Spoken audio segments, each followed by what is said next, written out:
Assalamualaikum warahmatullahi wabarakatuh. Berikut ini adalah sebuah musala yang ada di Desa Lancuk, Kecamatan Syamtali Rabayu, Kabupaten Aceh Utara. Dalam sebuah perjalanan tanpa sengaja, saya menemukan musala yang sangat indah ini dan hanya diurus oleh beberapa orang anggota keluarga dari Fatimah bin Abdul Wahab, berusia 47 tahun, seorang wanita muslimah mulia yang telah membangun istana baginya di surga.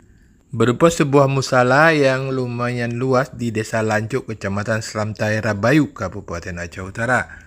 Tidak banyak informasi yang saya peroleh dengan musala ini karena dalam kondisi waktu yang hampir menjelang maghrib, maka saya memutuskan untuk pulang. Namun yang pasti, musala ini dibangun dengan biaya yang tidak sedikit dan saya juga tidak sempat menanyakan tahun berapa pembangunan dari musala ini. Yang pasti wanita ini mungkin tidak ingin terlalu dipublikasikan atau saya sendiri yang belum sempat bertemu dengan beliau, dan semoga saja amalan beliau diterima di sisi Allah dan Allah akan membangun baginya sebuah masjid di surga nanti.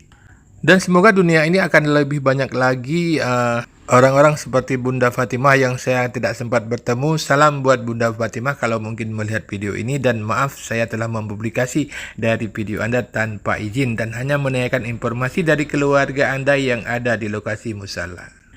Demikian sedikit informasi tentang musala yang saya temukan dalam perjalanan saya. Saya akhiri dengan wabillahi taufik wal hidayah. Wassalamualaikum warahmatullahi wabarakatuh.